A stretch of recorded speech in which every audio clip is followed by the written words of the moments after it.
Guillermo. Sa ating pong pag-aaral, dun sa simula, kasi sa 4 po, marami nang nagtalakay ng tungkol dun sa anak. Yun doon na lang sa 4. Hindi pa kayo nakikipaglaban hanggang sa mabubuo ang dugo na nakikipag-away laban sa kasalanan. No?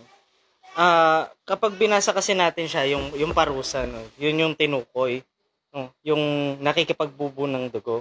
Kasi ang pagka binasa po, yung binasa dito sa may 1137, yung mga tinutukoy po yung mga napatotohanan, no? Sinabi, pinagbabato, pinaglalagari. Kaya nabubo yung dugo ng mga propeta na yon. Pero inari sila ng Diyos, ng mga anak at tagapagmana. Kasi bukod dun sa palo, pagka halimbawa anak, naalala natin palo. Pero bukod dun, tagapagmana din yung word na kalakip sa pagiging anak. Ngayon dito, yung sinasabi nga na nagbubo ng dugo, yung mga propeta na nabubo yung dugo nila, inari din sila na tagapagmana dun sa buhay na ipinangako ng Ama. Ngayon, kung ating sisiyasatin kasi dito, etong mga propeta na to, hindi naman sila yung katulad ng manggagawa ng kasamaan, no? Katulad ng ating Panginoong Hesukristo.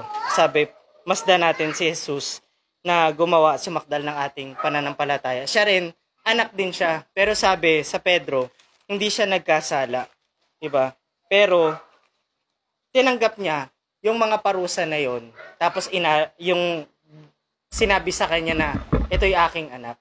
Gayon din yung sa atin, kasi narinig ko kanina kay kapatid na Lynette, sinabi, hindi nagkasala, pero pinarurusahan. Kasi tayo, sinabi sa Pedro, di ba, kung ikaw ay, anong kapurihan nga sa 2:20, kung kayo nangagkasala at kayo tinatampal, ay inyong tanggapin na may pagtitiis. Ngunit kung kayo'y gumagawa ng mabuti at kayo nagbabata, ay inyong tanggapin na may pagtitiis, ito'y kalugod-lugod sa Diyos. Mas kalugod-lugod sa Diyos, yung hindi ka nagkasala, iniingatan mo yung sarili mo, pero pag pinarusahan ka, tinatanggap mo pa rin yung parusa. Kasi minsan, dati nung bata ako, hindi naman ako nagkamali, pero pinagalitan pa ako, yung mga ganon.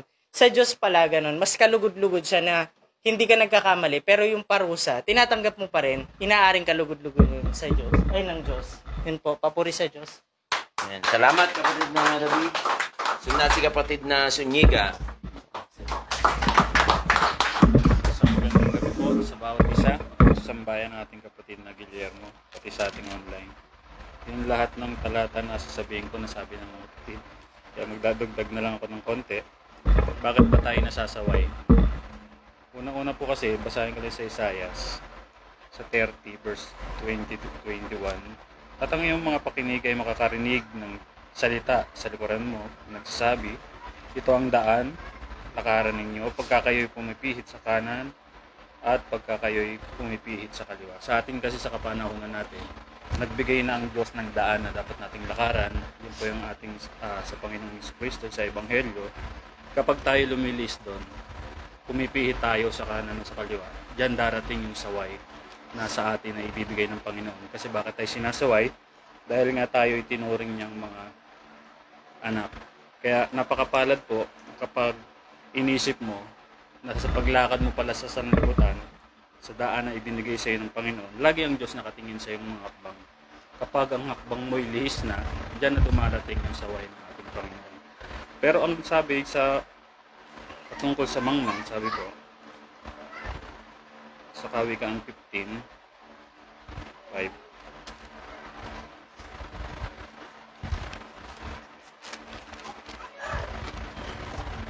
sabi po rito, hinahamak ng mangmang ang saway ng kanyang ama, ngunit siyang nagpapakundangan ng saway ay gumagawang may kabaitan. Kaya kapag tayo'y sinaway ng Panginoon, hindi natin intindi, kumbaga na tayo na nagalit sa saway ng Panginoon, kumbaga na nainis, matuturing tayong mangmang. Kaya kapag tayo sinasaway ng Panginoon, mapalad tayo. Dahil ayaw ng Diyos na mapahamak ang kanyang mga anak. So, magandang gabi po. Salamat kapatid na Michael Sunyiga. Dadako na tayo sa mga ligi. Ito ang si kapatid na Guillermo. Magandang gabi sa lahat, sa mga naka-online, sa mga naririto. Magandang gabi sa inyo. maganda yung aralin natin. Sabi nga rito, yung tungkol doon sa saway. Sa ating kapanahonan ngayon, itong mga saway na ito, pagdadalisay na ito sa atin kasi sagana na tayo sa kaalaman. Sabi nga, nung nakaraang mga pag-aaral natin, yung ikatlong bahagi ng nasa lupain, talagang dadalisayin yan. Dadalisayin parang pilak, parang ginto, dadalisayin yan. Yung sa atin, dito sa natin, sabi nga dito sa unang Pedro, chapter 4, verse 17, para sa mga kapatid na David. 1 Peter 4:17. 4:17 ang unang. Sabi dito sa 17, sapagkat dumating na ang panahon ng pasimula ng paghuhukom sa bahay ng Diyos, at kung mauna sa atin, ano kaya ang wakas ng mga hindi nagsisampalataya sa Ebanghelyo ng Diyos? Sa atin, alam natin na tayo ay nandoon sa Ebanghelyo. Ngayon, yung mga wala, alam natin naman may hatol na Yung mga hindi nagsitalima sa Ebanghelyo, may hatol na yan. Hindi na yan madadalisay kung hindi sila mananampalataya sa Ebanghelyo. Pero ang kabutihan sa atin, sabi nga dito, dumating na. Ngayon nasa sa paghuhukom na tayo Ano ba yung mga kadahilanan kung bakit tayo ay dinadalisay na ngayon? Tayo ay na kabilang doon sa ikatlong bahagi na dadalisayin. Parang pilak, parang ginto. Dadalisayin. Aba yung mga kadahilanan. Kasi nga sabi nga dito sa natin, sa binasa ni Kaligaya kanina, sa 11:32, para hindi na tayo maparusahan kasama ng sanglibutan, mahatulan. Kasi mabigat ang ihahatol sa sanglibutan Kung diyan tayo mapapasama tayo sa paghatol sa sanglibutan, mabigat. Kasi ang sanglibutan, hindi mananampalataya yan, kaya mabigat ang hatol dyan. Alam natin ang hatol dyan, balik rin man natin, kamatayan ng hatol doon sa hindi nagsitalima sa Ebanghelyo. Ngayon sa atin, ang kabutihan sa atin, habang tayo ay dinadalisay na ganito, tayo rin na nakakatansya na pag may nagawa tayong mali, talagang itutuloy tayo. Kasi nga dinadalisay tayo. Kung paano yung pilak, pinadadaan sa horno, ganun din tayo. Sabi rito sa Deuteronomy, maganda yung binabanggit niya sa Deuteronomy, chapter 8, verse 2, 3, talon tayo sa 5. Chapter 8, 2, 3? 8. Sa chapter 8, verse 2 and 3. At inyong nalalaman ang buong paraan na ipinatnubay sa inyo ng Panginoon mong Diyos nitong 40 taon sa ilang upang kanyang mapagkumbaba ka at subukin ka na maalaman kung ano ang nasa iyong puso, kung iyong gaganapin ang kanyang mga utos o hindi. At ikaw ay pinakumbaba niya at pinagdamdam kanya ng gutom at pinakain kanya ng mana na hindi mo nakikilala, ni nakikilala ng iyong mga magulang, upang kanyang maipakilala sa iyo na hindi lamang sa tinapay na bubuhay ang tao, kundi sa bawat bagay na nagmumula sa bibig ng Diyos. Sa 5. Talon tayo sa 5. Sa 4, 5, hindi, 5 na. 5 na po. At iyong pagmuni-munihin sa iyong puso na kung paanong pinarusahan ng tao ang kanyang anak, ay gayon pinarurusahan ka ng Panginoon mong Diyos. At iyong tutuparin ang mga utos ng Panginoon mong Diyos na lumakad ka sa kanyang mga daan at matakot ka sa kanya. Okay. Yan. 7 po. Hindi na, okay na doon. Kailangan talaga na tuparin natin yung kung ano yung inaano sa atin. Dito sa Hebreo 10, sabi nga rito. Dito sa 10 na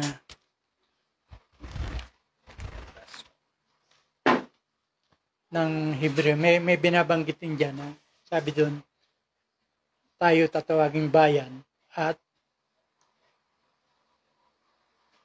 tatawagin naman natin siyang ating Panginoon, ating Diyos. Kaya napakaganda yung pagano sa atin. Tayo, dinadalisay tayo ngayon kung bakit tayo dumadanas ng mga pagsubok. Dinadalisay na tayo para hindi na tayo mapasama dun sa kahatulan sa sanlibutan. Parihin ng Panginoon, magandang gabi. Salamat, kapatid Guillermo. Hindi natin si kapatid na Jose.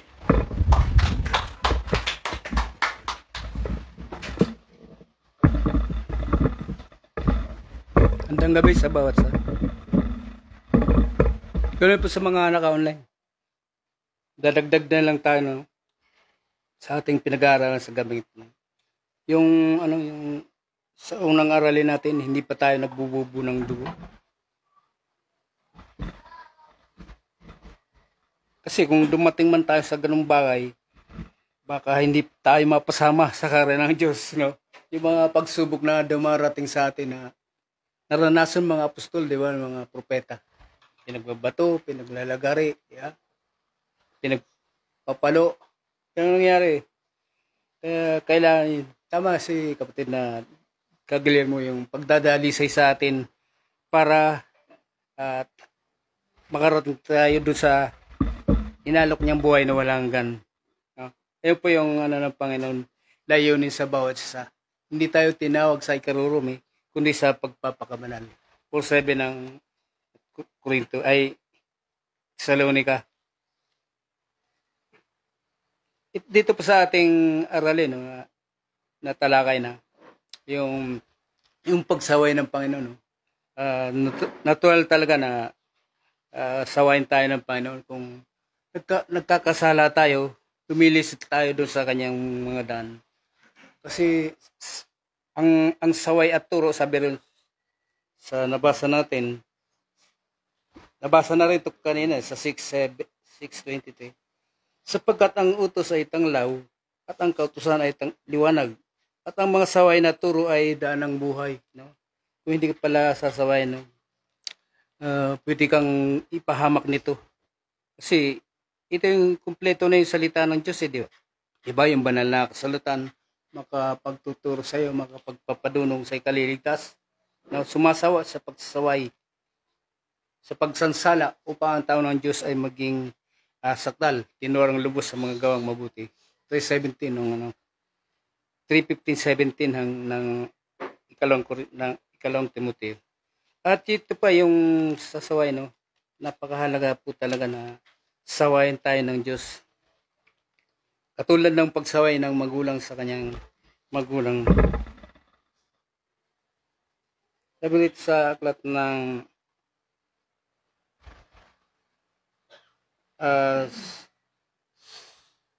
Kawikaan pa rin sa 10:17. Nasa daan ng buhay siyang nakikinig ng saway, ngunit siyang nagpapabaya ng saway ay nagkakamali. No? Doon talaga hantong pag hindi ka nakinig ng salita, ng saway ng Panginoon. Ayun po yung kahantungan pagka hindi ka sumunod doon sa saway ng Panginoon. Dito pa rin sa aklat ng Kawikaan.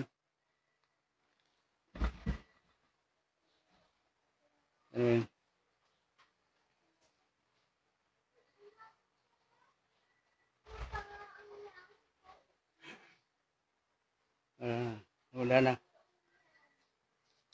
Tanda na. Dito na sa 16 siguro. Ng Kawikaan. Sa 15:32 sabi rito.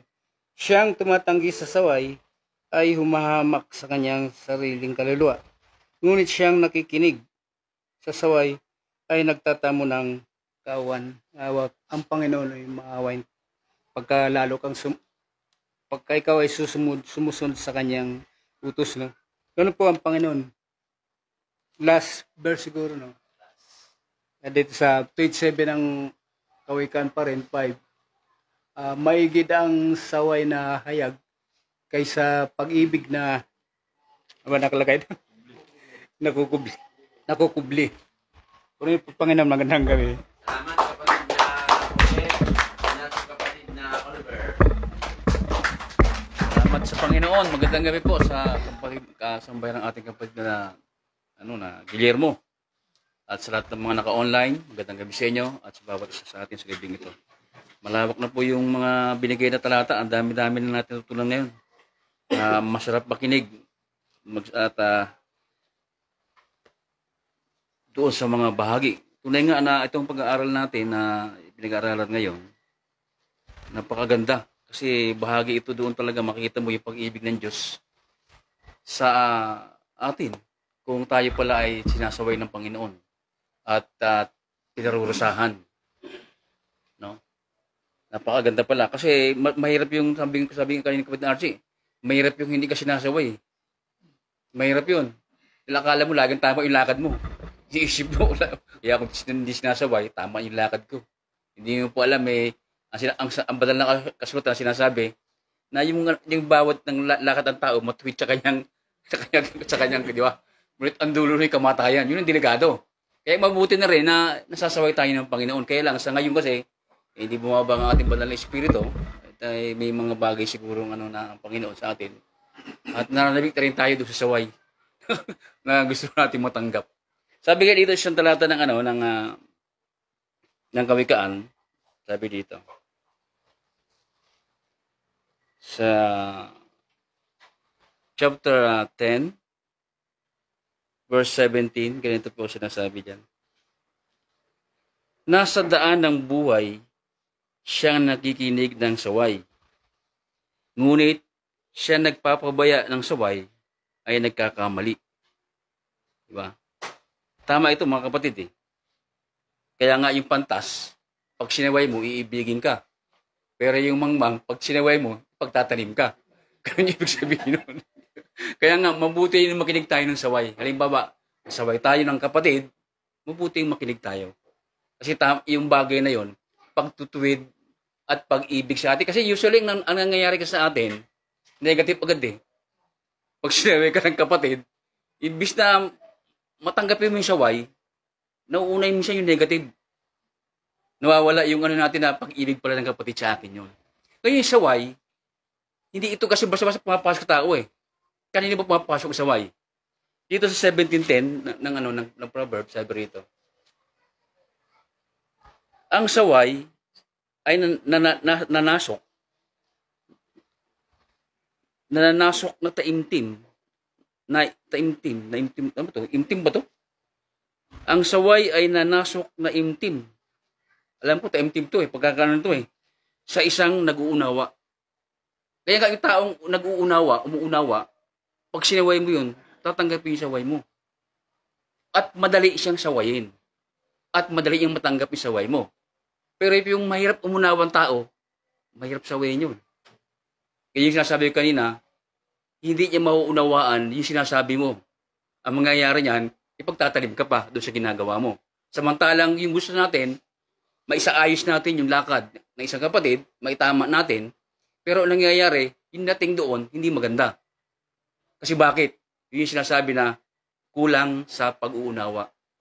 Pero yung taong maunawain, sagana sa unawa, madali itong sawayin. Madali pumasok sa kanyang saway. Naunawa niya agad yan.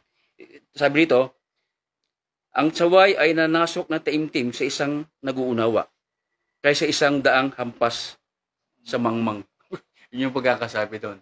So, kaya yung mas maigid na rin mga kapatid, yung mga bagay na ito, na ano pa, sabi dito, sa chapter 15,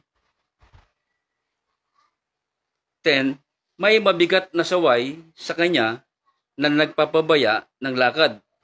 At siyang nagtatalim saway ay mamamatay. Sinabi na kanina to. Di ba? Ano pa? Dito sa 15:31, last verse ko siguro. Ang tengang nakikinig ng saway sa saway ng buhay ay tatahan sa gitna ng pantas. Siyang tumatanggi sa saway ay humahamak sa kanyang sariling kaluluwa. Ngunit siyang nakikinig sa saway ay nagtatamo ng kaawaan. Katanggi po, salamat sa Panginoon.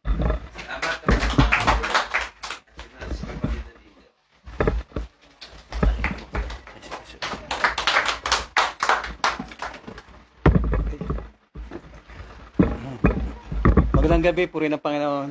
Diyan sa online, nasa ating pag-aaral, no, ipinapakita kung gaano sinasabi dito sa mga taga-Hebreo. Pag sinabing makapal, marami. Kaya sinabing makapal na saksi na ipinakita sa mga kapatid natin dito na tinakbong pagtitiis yung takbuhang niligay sa kanilang harapan. Ibig sabihin, kahit ano yung mangyari sa kanilang pagtakbo, no? Sa kanilang pananampalataya sa Diyos, anumang pangyayari, tinis na lahat ng bagay na yan. Na ipinakita rito, katulad si Moises, na nasabi rito sa 11:25 na Hebreo, na pinili pa na siya'y tampalasanin na kasama ng bayan ng Diyos, kaysa sa magtamo ng nagsisikupas na kaligayahan sa pagkakasala, na inaring malaking kayamanan ang kadustaan ni Kristo kaysa sa mga kayamanan ng Ehipto, sapagkat kanyang tinitigan ay yung gantimpalang kabayaran. Kapag yun yung focus natin, yung sa kabayaran mapupunta sa atin, ganito yung magiging kaisipan, mindset, katulad ng ginawa ni Moises. Sabi nga sa atin, kaya nga sinasabi rito, hindi pa kayo nagbububo ng dugo nung pagkakataong yon, nung mga panahong yon. Kasi yung mga apostol, nung mga pagkakataong yon, si Santiago nga pinatay. No? Pinugutan ng ulo nung panahong yon. Dapat yun, sumuko na yung mga apostol Pero hindi Nakita nila yung kahalagahan ng takbong iniligay sa kanilang harapan.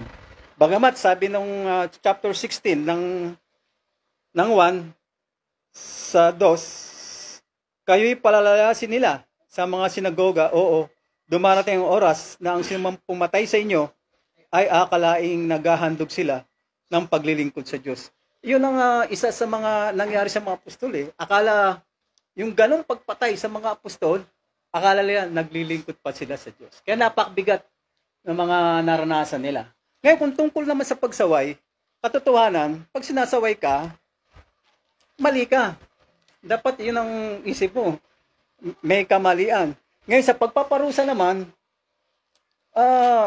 hindi ito matatanggap ng tao sa ngayon Iba yung pagpaparusa nila. Kaya nga nagkaroon tayo ng mga batas na sa childhood, yung protection sa mga child na ipinapakita na kung nalalaman, ang ibig sabihin, Kristiyano lang makakaunawa ngayon to sa panahon to pagpaparusa sa mga anak. Pag hindi ka Kristiyano, hindi. No, may mga batas tayo diyan. Ingat din doon. Kasi pag katulad dun sa kapitbahay ko, 13 na 3 years old. Kung paluin ng tabo Ang sakit, tas bibit-bitin pa. Na maling pagpaparusa pag hindi ka Kristiyano. Sa atin may hagpit ng konti, pero may salita siya. Pero sa iba, hindi. Madadali tayo kapag gumawa tayo ng ganon. Pag nabidyohan ka, patay ka. Nakalimutan ko yung RA 32, naalala ko yung 1532, ganun yung RA, na sinasabi na protection sa mga. Kaya ang ginawa yung batas na yan, maraming mga debating nangyari dyan. Kaya lang, nanaig yung batas na ito. Na hindi mo pwedeng basta-basta parusahan yung anak. Kahit pagsalitaan ng masama, bawal din yun. Pero sa mga Kristiyano, kailangang, siyempre, ang mananaig pa rin, salita ng Diyos. Kung ito lang sana yung hanggang ngayon, pinaiiral ng tao, may disiplina yung mga bata. Puri ng Diyos, magandang gabi po. Salamat sa Lindo, sinasagot na naman.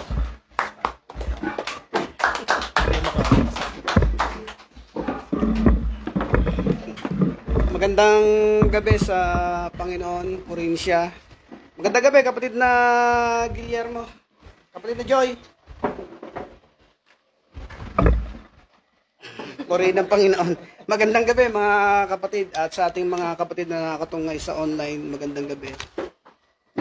Napakaganda ng daloy ng ating pag-aaral doon na rin ako tungkol sa pagsaway. Dalawang bagay kasi yan mga kapatid Minsan ang mahirap sawayin yung marunong, Pero may mahirap pa dong sawayin sa marunong, yung nagmamarunong.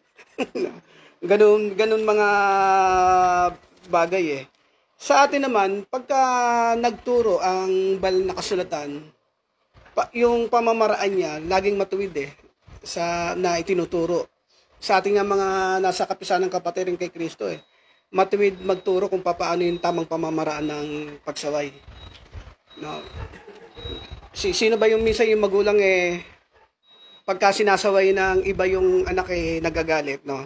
May mga magulang kasing ganun bakit mo ako pakikialaman alam kong gagawin ko rito, anak ko to. 'Di ba? May mga ganung magulang kahit nakikita ng kapwa niya na yung tamang pamamaraan ng saway Sa banal na kasulatan, nagtuturo ganito yung pagkakasabi ni Timoteo tungkol doon sa mga bagay na ganyan. Sabi rito, di ba yung mga nanunungkulan, sabi niya rito, chapter 3, tapat ang pasabi, verse 1, kung ang sino man ay magsisikap na maging obispo, ay mabuting gawa ang ninanasa. Dapat nga na ang obispo ay walang kapintasan, asawa ng isang babae, mapagpigil, mahinahon, ang pag-iisip mahusay, mapagpatuloy, sapat na makapagturo.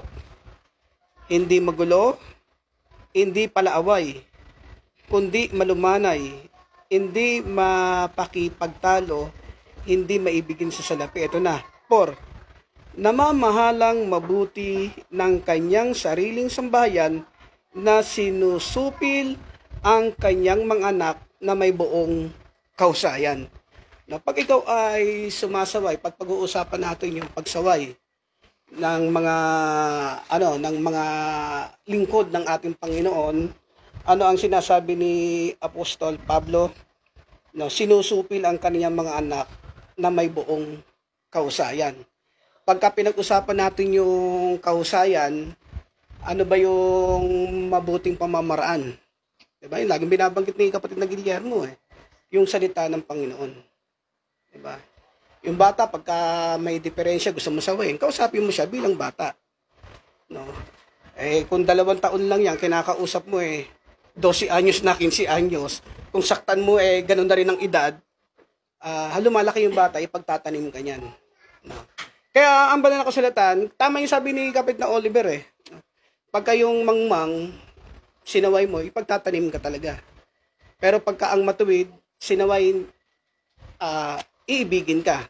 Ngayon sa tagpo naman ng ating pag-aaral, yung tungkol doon sa mga anak na pinarurusahan, yung ginawa ba ng ating Panginoong Sokristo na sakripisyo ayun ba dahil sa nagkasalang ating Panginoong Sokristo, kaya sa tumanggap ng parusa sa kamay ng mga tao, di ba? Ano ba yung makikita natin paghahalimbawa doon? Dahil sa kagandahang loob ng ating Panginoon, yung kasalanan ng tao, dinala niya upang magkaroon ng pagkakataon doon sa kaligtasan na binabanggit. Kanina, maganda yung pagkakabasa ni kapatid na Michelle. Muli ko lang babasahin. Michelle, Batangas. Sabi rito sa 94. Medyo natatandaan ko kasi mga ibang talata ng mga binabanggit Sabi rito, uling talata, sabi rito, sa 94, ang ganda kasi ng talatang yun pagkabanggit dun Sabi rito sa verse 12, eto, sabi rito, mapalad ang tao na iyong pinarurusahan o Panginoon. Pagkatapos nyon at tinuturuan mo sa iyong kautusan. Ganun ang Panginoon Pag nagpaparusa, nagtuturo. No? Ang tao ngayon, pagka nagparusa, hindi matuwid. Lalo na yung mga tao ng sanlibutan. Kaya sabi ni kapatid na Dindo, dapat mag-ingat din. Maging ang Kristiyano na namamalo, dapat mag-ingat na ngayon Kaya pag ako namamalo, laging sa loob ng bahay, sa kwarto. Hindi dapat sa labas. Para ganun yung mga nagtuturo yung banal na kasulatan. Magandang gabi mga kapatid, purihin ang Panginoon. Salamat, Chairman. At wala akong tayo sa pagkain natin sa kapatid na Portland.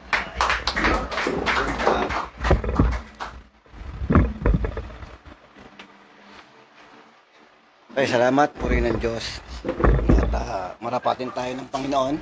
At salamat sa kaparaan ng ibinigay ng Panginoon na nakadako ang bawat isa, maging sa malalahing lugar sa tahanan ng ating kapatid na Guillermo.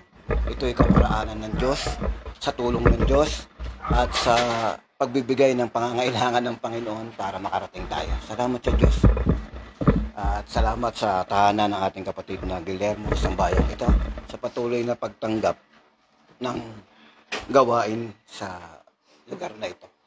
At salamat sa Diyos lagi kasi pinahihintulot ng Panginoon na patuloy tayong makapaglingkod sa Kanya. Kasi ang Diyos rin ang tumutulong upang magtibay yung ating pananampalataya. Diyos rin ang gumagawa niya para sa atin.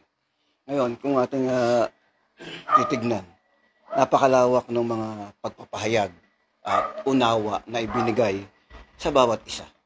Sapat na yon para makuha natin yung kaligtasan. Sapat na yon.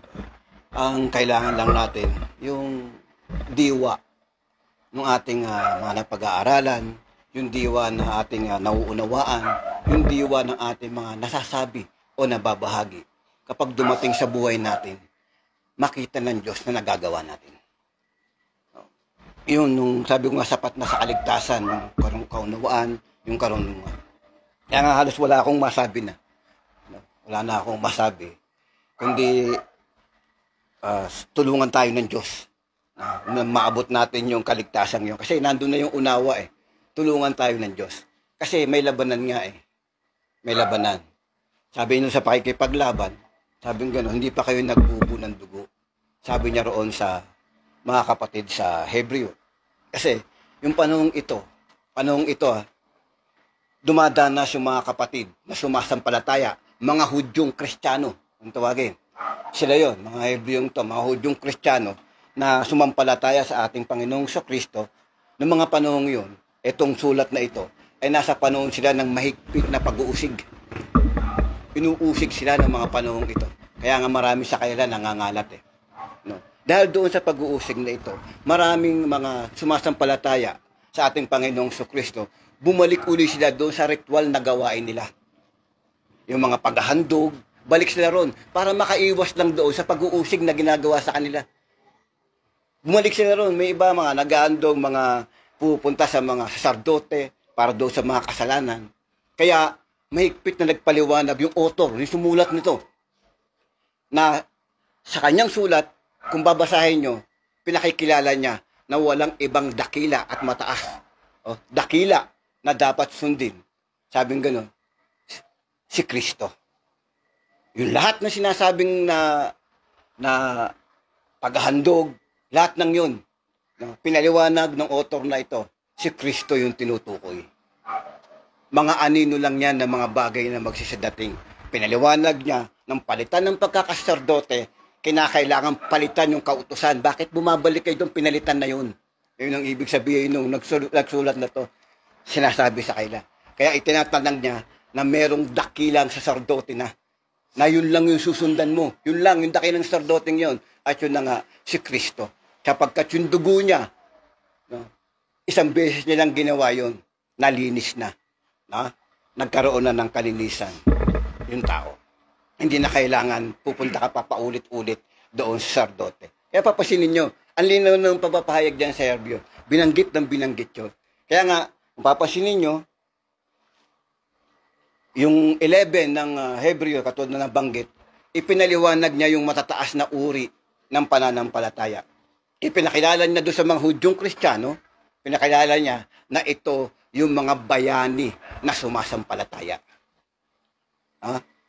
Bayani ito ng mga mananampalataya. Kung meron tayong bayani rito sa Pilipinas, Jose Rizal, Andres Bonifacio, yan, yung mga bayani rito. Sa sumasampalataya, sila rin naman yung tinuturing ng mga bayani na dapat hangaan, dapat sundan. Kasi huwaran sila, mga bayani nga na lumaban hanggang sa mabubuo ang dugo sa pamamagitan ng pananampalataya. Kaya doon niya binanggit yung salita na hindi pa kayo nagbububo ng dugo sa pakikipaglaban. Samantalang itong mga nananampalatayang ito na binigay na halimbawa, mga nagbubuto ng dugo para sa pananampalataya at pagsunod sa Diyos. Kayo pinag-uusig pa lang eh. Ganun yung sinasabi rito ni ano eh. Di ba? Tapos gusto niyo lang tumalikod sa paglilingkod. Pinag-uusig pa lang kayo. Sabi niyang ganun. Di ba? Yun kung titignan nyo lang, yung aral na ito, yung ating, itong sa Hebreo, no? Titignan natin. Kaya nga sabi rito sa 39, ngunit tayo hindi doon sa mga nagsisibalik sa kapahamakan, kundi doon sa mga pananampalataya sa ikaliligtas ng kaluluwa. Doon tayo Sabi niya doon kayo Katulad itong mga mananampalatayang to, para na to sa kaligtasan Naghihintay na ito ng kaligtasan itong mga ito. Sabi, at doon ganun din tayo. Sabi niya ganun. Ganun din kayo, sabi niya ganun. Kaya alisin nyo na yung liwag, yung pasan. Ibig sabihin yung mga humahad lang, alisin nyo na yun.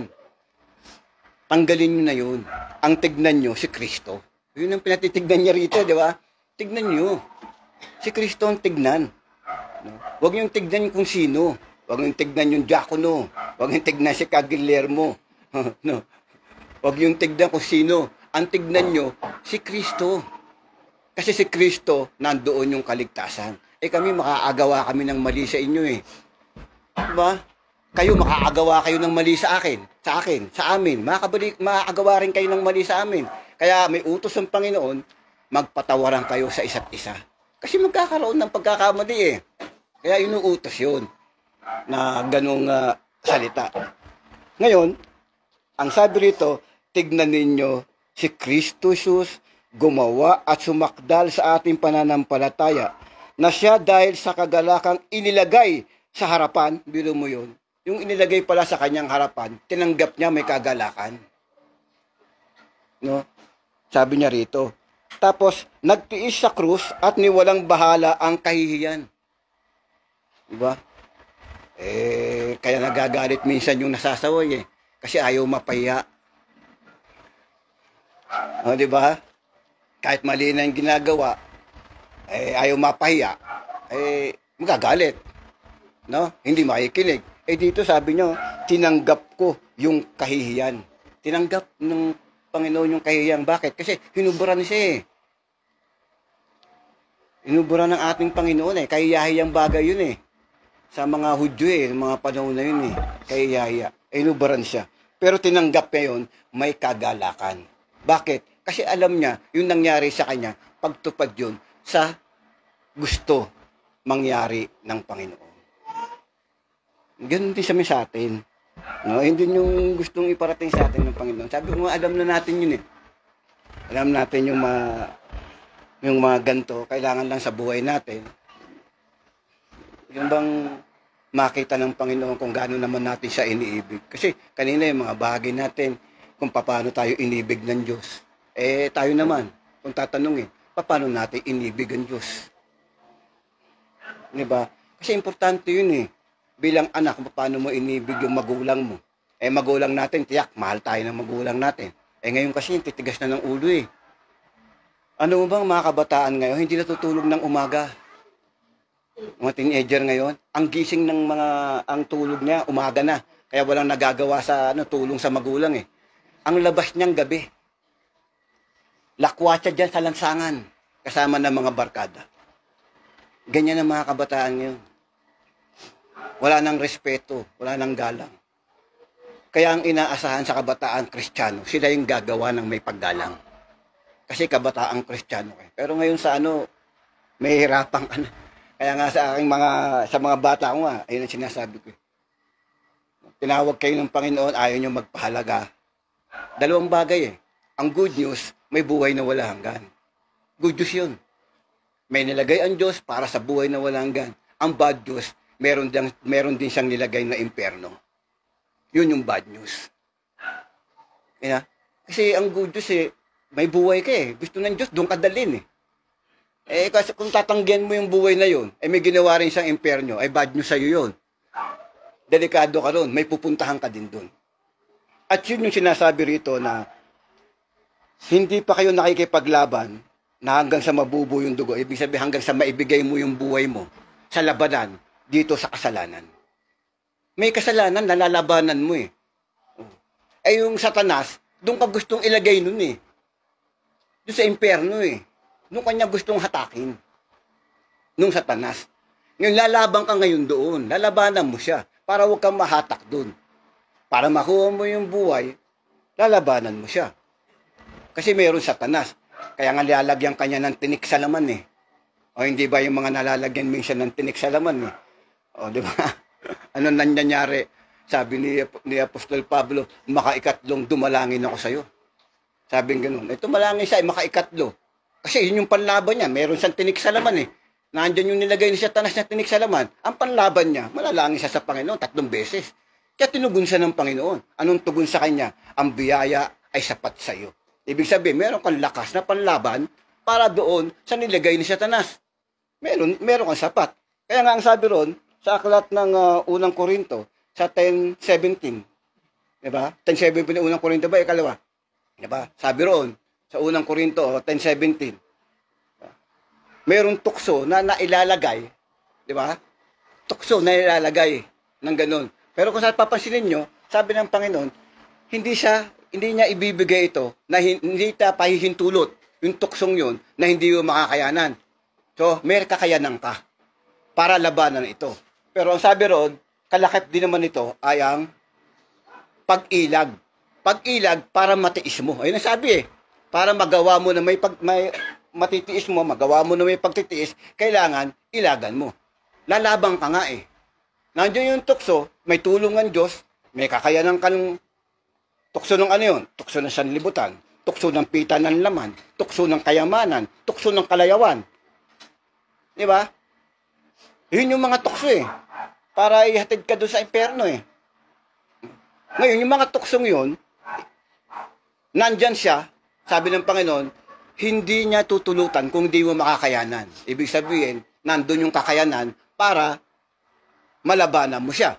Kaso lang, sinasabihan ka, kailangan meron kang pag-ilag. Di ba? Para matiis mo. Kaya hindi natitiis at nahuhulog doon sa mga tukso ng sanlibutan, tukso ng pita ng laman, dahil hindi umiilag. Hindi umiilag. Bagkos, tinatanggap. Ang charap kasi. Ang ganda kasi mabuhay doon. Di ba? Hindi umiilag. Kaya nahuhulog na sa takso. Kaya ang sabi ni Apostol Pablo, hindi kami hangal sa mga lalang ni Satanas. Masabi niyang ganun, hindi siya hangal sa mga lalang ni Satanas. Bakit? Kasi sabi niyang ganun, sabi ng Panginoon, ang biyaya ay sapat sa iyo. Ganun din sa bawat isa sa atin. Hindi naman niya kay Pablo sinabi lang yun eh. Kaya nga naisulat yun para bigyan tayo ng halimbawa na yung biyaya na ibinigay sa atin ng Diyos sapat sa atin para lumaban sa gawa ni Satanas, para mahihatid tayo sa impyerno. Gusto tayong hihatid sa buhay na wala hanggan, sapat yun na mararating natin yun. Kasi sabi ni Apostol Pablo, nakipagbaka ako ng mabuting pakikipagbaka ng pananampalataya. Ngayon nakataan sa akin yung putong. Bakit niya nabanggit yun? Kasi yung kanyang pakikipagbaka, mabuti. Hindi niya dinaya yung kanyang pananampalataya. Tsaka na ako susunod. Kailangan ko munang gawin to eh. Kailangan matapos ko muna ito. Pandaraya sa pananampalataya yun eh. Tinuturuan tayo sa pagtakbo. Tignan mo si Kristo. Ayun ang pinatitingin sa atin. Si Kristo hanggang sa uling sandali, nagbubusa ng dugo.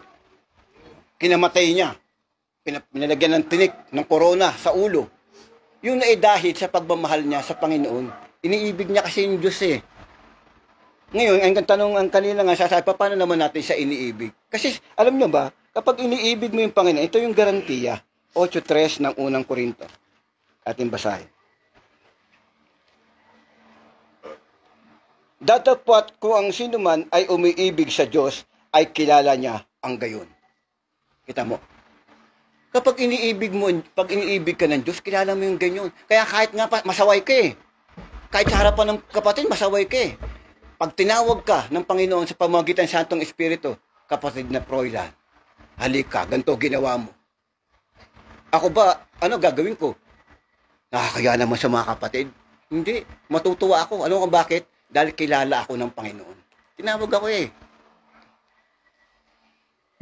Yun yung isa sa napakahalaga. Pero kung tawagin ka, dahil sa mas mabuti, di ba? Na nagsisikap ka para sa Panginoon. Pero sabi ko nga, kilala ka ng Diyos. Kaya ka nga niya pinagtitibay sa pananampalataya. Pilipos 1:6. Ganito yung pagkakasabi.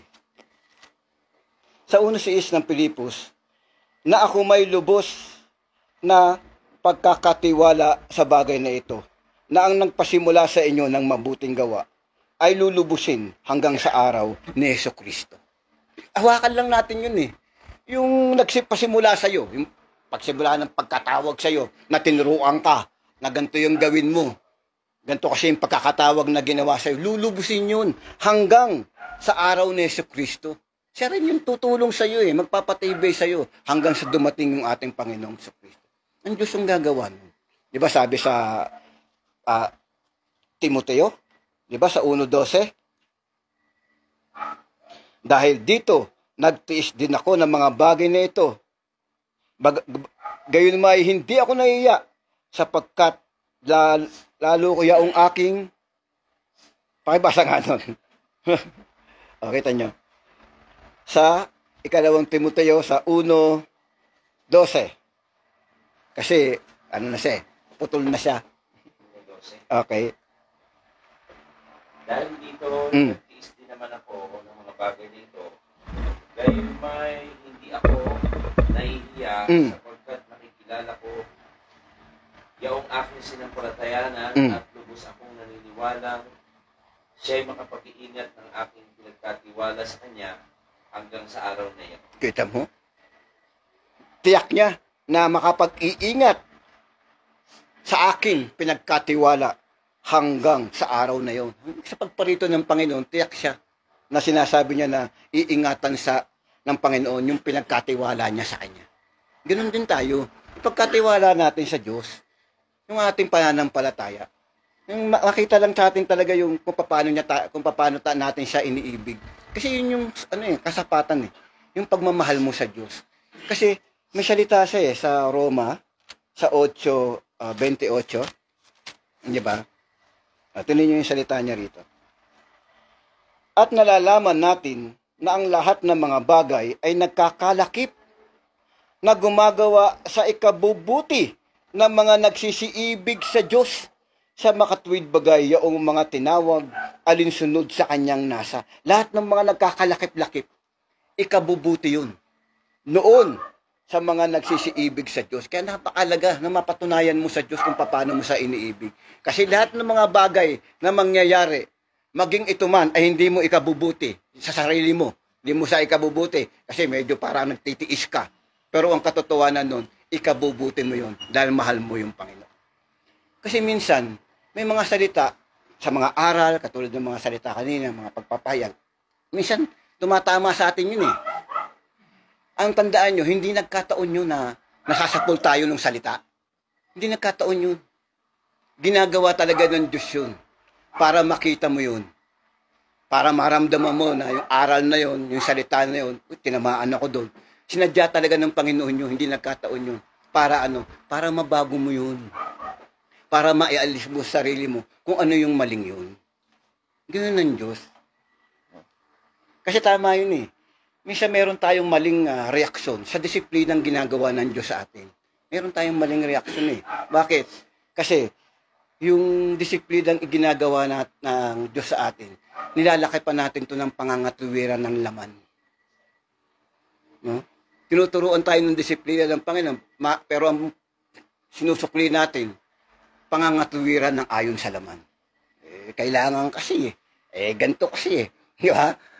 Ayun yung sukli, ayun yung maling pagtanggap pagkakaminsan sa disiplina ng Panginoon. Pero ang totoo nun, tama yun narinig natin kanina. Ang gusto ng Diyos, yung disiplina ng kanyang ginagawa para magkaroon ka ng bunga sa buhay pang espiritual upang ikaw ay maging handa sa pagharap mo sa paghatol ng Diyos. Yun yung totoo nun. Nais ng Diyos kung ano man yung nangyayari sa atin, no? Pagbibigay ng Diyos to para tayo ay magbunga sa bungang espiritual. Para pag dumating yung paghatol ng Diyos, nakahanda tayo humarap sa hatol na yun. Kasi kapag hindi tayo nakahanda sa harap ng paghatol ng Diyos, mayroon tayong ibang pupuntahan. No? Iba yung magiging destination natin. Kaya dito pa lang, hinuhubog na tayo ng Panginoon sa iba't ibang mga bagay, mga pamamaraan, para yung bungang pang-espiritual ay maging matatag no? Laban sa hamon sa sanlibutan ito. Matindi ang hamon sa sanlibutan ito, mga kapatid. Kaya nga maraming nag-aaral, no? Dahil nga maraming gusto maging matalino. Kasi nga iba yung takbo sa buhay sa sanlibutan ito kapag meron kang pera. Pag mayaman ka, kapag may kapangyarihan ka dito, iba yung takbo nun sa sanlibutan. Kaya yun yung hinahanap ng tao. No? Marami, halos lahat yan, ganyan ang hinahanap. Pero kapag natutunan mo yung kayamanang ibinibigay ng Diyos para sa'yo, sabi sa isang talinghaga, ipagbibili mo yung kayamanang hinahangad ng tao eh. Di ba? Pagbibili mo yun eh. O sa inyo na to eh. Bakit? Kasi meron kang nakitang isang kayamanan na alam mo, mas matibay, mas maganda, hindi nawawala. Yun yung paggamit eh. Yung tinuturo sa bawat isa sa atin. Yun yung pinamumukha niya sa mga kapatid natin dito sa Hebreo. Malawak na tayo mga kapatid, yung ating unawa. Sana tulungan tayo ng Diyos na may apply natin sa buhay natin. Yung bagay na ito. Purihin ng Diyos. At patuloy muna natin para di sa pagiging mga katanungan. Sino yung may mga katanungan dyan mga kapatid? Sa loob? Sa labas? Ano po may katanungan? Ba't namin siya? Tanong ko lang po, paano ba sasabi natin na yung parusang sinasabi sa Diyos o sa Katulad ng sinabi natin noon pa, kapag yung sa dyablo, inilalayo ka na sa Diyos. Pag sa Diyos, mas lalo kang kumakapit sa Kanya. Ganun yung pagkakaiba nila. Kasi walang hangarin ng Satanas, kundi magkaroon siya ng kasama doon sa nakatakda para sa kanya. Alam na ni Satanas yun eh. Alam niya na yun, na meron ng nakalaan para sa kanya. No? Kaya nga, yung umuungan na mahanap ng masisila niya. Talagang ang sisilain niyan, yung mga nandun sa totoo. Nasa tapat na paglilingkod, gagawa talaga ng paraan niya para makuha yun. Yung hahatakin kanya doon. Ngayon, ang sabi sa aklat ng Hebreo, ganito. Sa 5 ng Hebreo, talata 14. Ganito po. Ngunit ang pagkaing matigas ay sa mga may gulang. Sa makatuwid ay doon. Sa mga sa pamamagitan ng pamimihasa ay nangasanay ang kanilang mga pakiramdam upang makilala ang mabuti at ang masama. So, yung parusa na tinatanggap mo o disiplina, halimbawa, sa Diyos, disiplina tawag. Tapos, yung parusang tinatanggap mo. Ang sabi rito, kapag nasiyanay yung pakiramdam mo, malalaman mo kung ito'y masama, kung ito'y mabuti. Bakit? Kasi sa mga may gulang na, doon sa pamamagitan ng pamimiyasa, nangasanay na sila. Doon sa mga may gulang na. Ibig sabihin, itong may mga gulang na, dapat talaga nandun na sila. Alam na nila yung pakiramdam kung saan ka na tinutulak. Alam mo na yun. Ngayon, paano mo malalaman yun? At paano mo magagawa yun? Na malaman mo yung pakiramdam na yun. Nasabi rito, dapat nandun ka na sa may gulang na. Ngayon, paano mo mararamdaman yun? Paano mo malalaman? Tinuro rin yun. 12:2 ng aklat ng Roma. Ganito ang pagkakasabi. Sa 12:2 ng aklat ng Roma, at huwag kayong magsiayon sa sanlibutan ito, kung di mag-iba kayo sa pamamagitan ng pagbabago ng inyong pag-iisip upang mapatunayan ninyo kung alin ang mabuti at kaaya-aya at lubos na kalooban ng Diyos. Ano? Malalaman nyo yung mabuti at kaaya-aya na kalooban ng Diyos. Sabi rito, mag-iba kayo ng pag-iisip. Sabing gano'n, huwag kayong magsiayon sa sanlibutan ito. Doon mo na mararamdaman kung ang yung ginagawa mabuti, kung saan ka na pupunta, kung sa mabuti at masama, yung parusa sa'yo, kung sa mabuti, papunta o sa masama. Sa paanong paraan, kapag nag-iba ka na ng pag-iisip at nagbago ka ng pag-iisip at huwag ka nang umayong pa sa sanlibutan ito. Pero tiyakin nyo, kapag ang isang tao, mas mahalaga pa rin ang sanlibutan ito. Di ba hindi nababago yung pag-iisip? Hindi ba hindi nararamdaman na napapalayo na sa Panginoon? Di ba? Bakit? Kasi hindi pa rin iba yung pag-iisip. Ibig sabihin, nandito pa rin yung kanilang isip sa libutan ito. Ang ano nangyayari, hindi ngayon nakikita yung kaya-aya na lubos na kalooban ng Diyos. Pero pag iba, makikita mo yun. Yung lubos na kalooban ng Diyos, pag iniba mo yun, at sinabi rito, binago mo na yung isip mo, ukol ka na doon sa gusto mong nais ng Diyos sa'yo. Pakasarap kaya na nandun ka sa Panginoon. Alam mo kung bakit masarap? Kahit nagtitiis ka, may kasiyahan ka sa puso mo eh. Kahit nagtitiis ka, may kapayapaan ka sa puso mo eh. Meron nga, napakayaman na, hindi pa rin makontento eh. Hindi pa rin payapa yung buhay eh. Lagi pa rin may hinahanap eh. Di ba? Mali ba ako doon? Di ba tama yun? Pero kung ikaw eh, yung pag-iisip mo, nandun na, magiging sapat ka na eh. Kumain ka na ng adobong baboy eh. Di ba? Ay, puta, parang ayaman mo na nun, no? Masaya ka na eh. Ay, may adobong baboy ako eh. Pero yung mga tao na may hinahanap pang iba, may adobong baboy na, gusto pa, merong baka. Di ba? Gusto pa, merong pang ganito. Oh, may hinahanap. Kaya hindi nagkakaroon ng kapayapaan yung puso. Yun po yung kapatid. Ang dami kong sinabi, no? Yun po yun. Kaya sabi ko nga kapatid, ito pong aral na ibinigay sa aklat ng Hebreo ay tinutulak ng nag-akda ng katatagan yung mga kapatid na Hudyo na sumasampalataya. Binibigyan niya ito ng katatagan. Kaya nga, ang sabi niya, sa mga babala na inilagay rito, huwag kayong maging katulad ni Esau. Diba? Mabasa nyo rin dito eh. Diba? Ipinagpalit. Kasi ganun yung nagiging ugali nila eh. Ipinagpapalit nila yung kanilang pananampalataya dahil lang doon sa inuusig sila. Ipinagpapalit nila yung kanilang pananampalataya. Kaya ginamitan ng halimbawa na naakda na huwag kayong maging katulad ni Esau. Dahil lang doon sa may pagkain eh, magugutom lang ng konti eh. Ayanin ko yung pagkapanganay ko. Hindi nilapastangan mo yung Panginoon kasi mahalaga ng panahon na yun ang panganay sa Diyos eh. Ayanin ko pagkapanganay ko kung magugutom naman ako. O, diba? Kalapastangan nyo. Wag tayong maging katulad daw doon. Sabing ganun. Ganun po yung tinuturo. Wag tayong maging katulad ni Ananias. Sino pa yung isa nun? Yung asawa. O, diba na mga mananampalataya ito eh. Diba? Naglingid sila para makatiyak sila ng sarili nila. Sabi ni Apostol Pedro, sandali lang. Hindi naman namin hinihingi yan eh. Kayo nagkasundo. Di ba? Kayo nagkasundo na magkakaroon kayo ng ambagan. Ipamamahagi nyo ito. Kayo nagkasundo yan. Kung ayaw mo naman, okay naman. Wala namang problema eh. Kaso naglingid ka, nagsinungaling ka. Ito lang po ito eh. Pero gusto mo, may safety ka sa sarili mo. Ayun nangyari eh. Di nilapastangan mo yung Espiritu Santo. Ayun nangyari sa kanila. Yung oras din eh. Nawala yung buhay nila eh. Matindi nga noon eh. Talagang pinarurusahan agad eh. Kaya, kung ang kaisipan natin, gusto natin, sandali lang, gusto ko mayaman muna ako dito. Mayaman pa ako sa Panginoon. Very good. Oh. Di ba? Maganda kung ganun eh. Pero, nakakasunod ka talaga sa Panginoon eh. Wala namang problema yun eh. Kung mayaman ka, at nakakasunod ka sa Panginoon, wala namang problema yun. Pero ang sabi ng Panginoon, hindi ka makakapaglingkod sa dalawang Panginoon.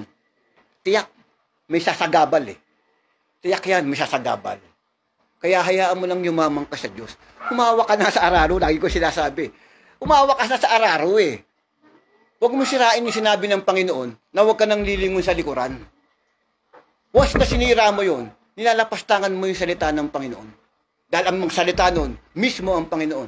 Pag humawak ka sa araro, huwag kang hahawak sa likuran. Ibig sabihin, pag humawak ka at lumingin ka sa likuran, panganib yung pupuntahan mo. Gusto mo bang sumunod sa Panginoon na may laki ka pang panganib? Nanganganib ka pa? Diba? Para makatiyak ka, humawa ka sa ano. At may salita ang Panginoon na yung mga naimbitahan. Sabing gano'n, pumunta ka sa mga pingkaw. Yung mga unang naimbitahan, huwag mo nang imbitahan pa. Diba? Sabing gano'n. Yung mga unang naimbitahan, ibig sabihin yung mga unang tinawag na hindi nagpahalaga, wag na. Umalis ka na doon. Pumunta ka na sa mga pingkaw. Yung mga pilay. Yung mga inaakalang hindi, di ba, walang kwenta. Pero sila pa yung binigay na Panginoon ng pagkakataon para sa kaligtasan. Kaya yung mga walang inaisip na walang kwenta Yung mga, kunyari, tinitignan na parang, ba't ganun yung mukha nun? Eh, sagwa naman ang mukha nun. Ba't ganun yun? May, ano sa pisngi, may hiwa sa labi. Ba't ganun yun? Aba, kahit na ganun ang itsura nun, kung siya naman ang lumalakad na may kaganapan, siya ang tatanggapin ng Panginoon kaysa kagawapuhan mo. Kaysa sa kagandahan mo. Eh, mas tatanggapin ng Panginoon yung pangit na sinasabi mo. Kung siya naman ang gumagawa ng kalooban ng Diyos, mas maganda siya sa harapan ng Diyos. Diba? Purihin ng Panginoon. Magandang gabi sa bawat isa. Lumala natin sa Diyos.